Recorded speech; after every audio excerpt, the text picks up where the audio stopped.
Shalom saudara-saudari, Bapak Ibu dimanapun Anda berada. Salam kenal, saya Henry Indrawan sebagai hamba Tuhan yang senantiasa atau membagikan renungan-renungan kebenaran firman Tuhan. Dan program ini saya namakan Blessing. Apa yang dimaksud dengan blessing?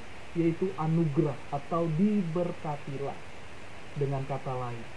Saya yakin percaya kalau kita mengenal Tuhan Yesus Sang Juru Selamat, tentunya kita memberkati diri kita, baru lingkungan sekitar dan lingkungan luas. Dan itu yang Tuhan mau dalam hidup kita. Kekristenan harus benar-benar bertumbuh di dalam Tuhan. Dan saya mau membagikan renungan singkat dari tempat kamar saya yang sederhana ini, yaitu berbahagialah orang yang miskin di hadapan Allah.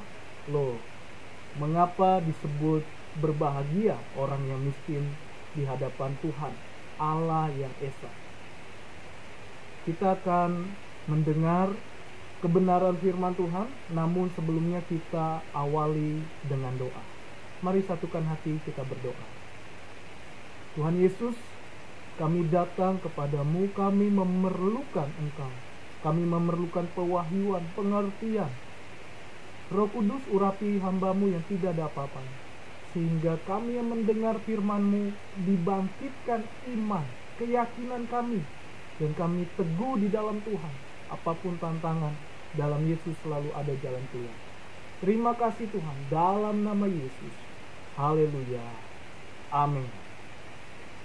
Saudara, mari kita buka Alkitabnya dalam kitab Matius pasal 5.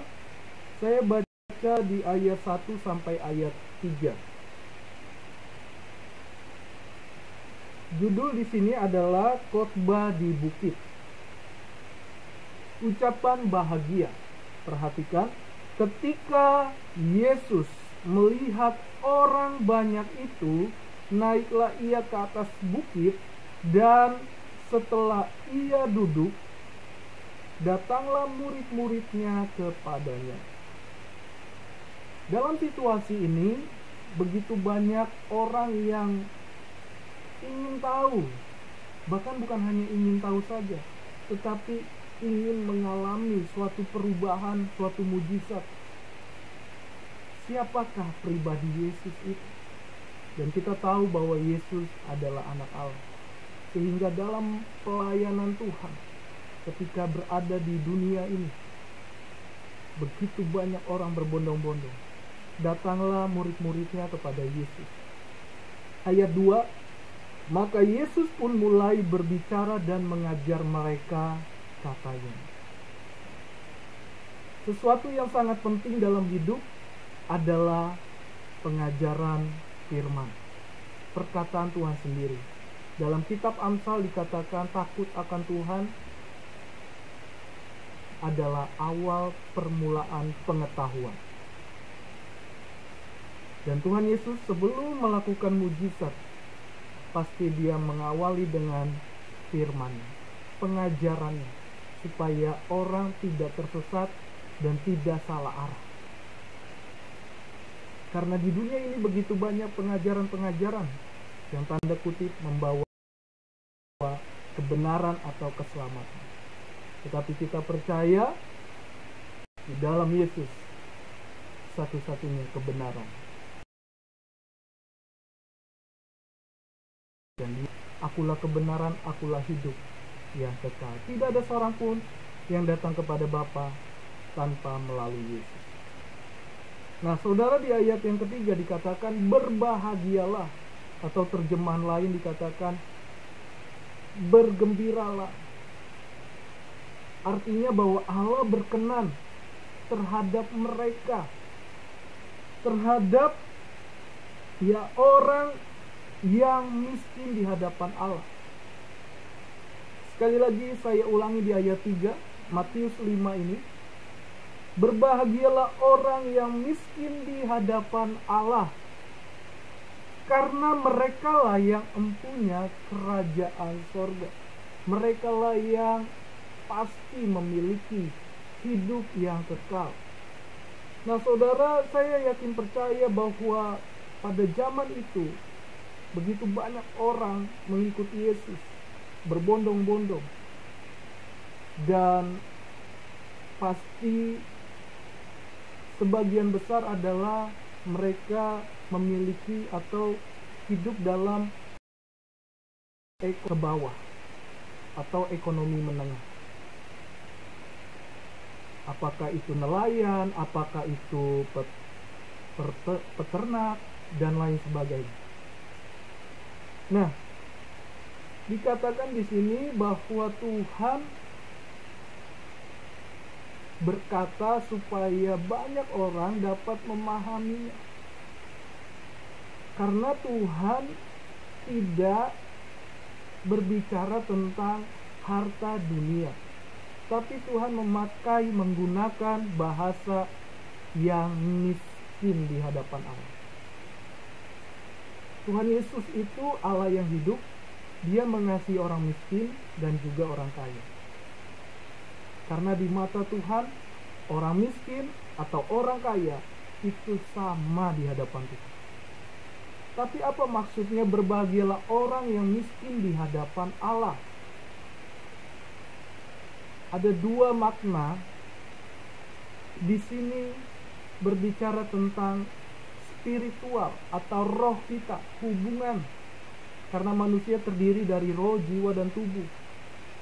Ketiga hal ini harus benar-benar diselamatkan dan tidak ada cacat celah. Roh inilah yang komunikasi dengan Allah, tidak ada batasan. Sehingga ini dimaknai dengan kata berbahagialah orang yang miskin. Artinya spiritualnya yang membutuhkan Tuhan, yang bergantung kepada Tuhan. Ada dua makna dalam bahasa asli disebut petokos dan penos. Petokos itu bicara tentang tidak sama sekali memiliki harta, baik itu kemewahan atau rasa cukup.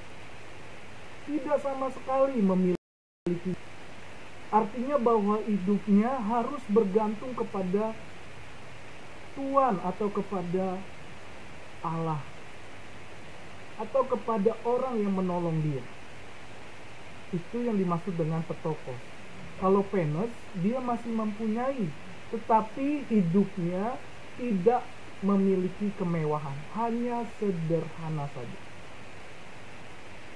Tuhan memakai atau menggunakan bahasa ini supaya orang-orang yang dapat mengikuti dia dapat mengenal dia. Apa yang dimaksud dengan berbahagialah yang miskin di hadapan Allah? Kalau hanya secara hurufiah, tentu orang kaya tidak mau jadi orang kaya secara harta. Tetapi yang dimaksud di sini adalah hubungan kita kepada Tuhan. Iya, sekali lagi hubungan saudara kepada Tuhan. Apakah benar-benar bergantung setiap waktu, setiap saat?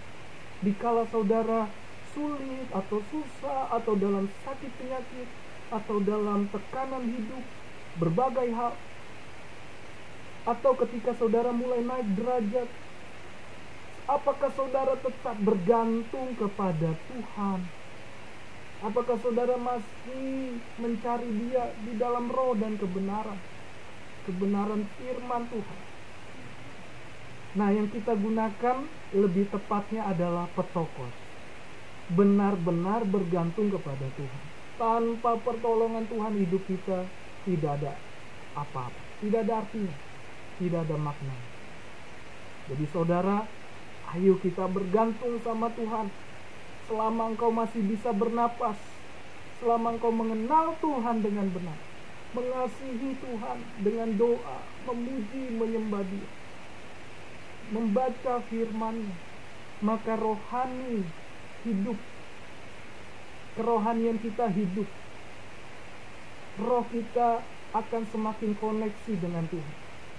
Jangan hanya sekedar tahu firman Tuhan, tapi mari dengan pribadi sendiri mulai bertumbuh di saat susah, di saat senang. apapun keadaan saudara di dunia ini, mari bergantung sama Tuhan. Andalkan selalu Tuhan. Kalau belum ada jalan keluar, sabar, tenang. Tuhan mengasihi kita. Berbahagialah orang yang miskin. Artinya orang yang bergantung kepada Tuhan. Itu saja yang saya bisa bagikan. Selanjutnya saya akan terangkan di hari berikutnya. Tetap stay tune atau mendengar channel yang saya buat, yaitu dalam program Blessing. Dalam anugerah Tuhan, kita bisa menjadi berkat dan bisa memberkati orang lain. Tuhan Yesus memberkati. Mari kita tutup firman Tuhan renungan ini dengan doa. Tuhan, terima kasih. Kami bersyukur buat firman-Mu, bahwa firman-Mu mengajar kami untuk semakin mencari Tuhan, bergantung kepada Tuhan. Karena orang yang miskin secara roh, yang artinya bergantung kepada Tuhan, supaya kami terus memiliki hubungan yang melekat, mengerti, mengenal suara Tuhan lewat kebenaran firman, lewat hikmat-Mu, lewat apapun. Tuhan Yesus, kami mau bergantung kepada Tuhan, karena itulah orang yang berbahagia yang miskin di hadapan Allah. Ini bukan bicara harta di dunia, tapi ini bicara tentang kehidupan. Manusia sejati kami adalah roh, jiwa, dan tubuh yang akan bersama-sama dengan Allah, tubuh dalam kemuliaan. Dan kami mau bergantung kepada Tuhan sampai selama-lamanya, sampai akhir hidup kami. Terima kasih Tuhan, dalam nama Yesus. Yang mendengarkan renungan singkat ini diberkati oleh Tuhan. Tuhan hadir bagi mereka. Apapun keadaan keluhan mereka, Tuhan selalu ada. Dalam nama Yesus, mujizat terjadi. Haleluya. Amin. Tuhan Yesus memberkati kita semua. Jangan lupa share renungan singkat ini bersama saya sebagai hamba Tuhan Henry Indrawan. Share lewat sosial media dimanapun berada. Tuhan Yesus memberkati.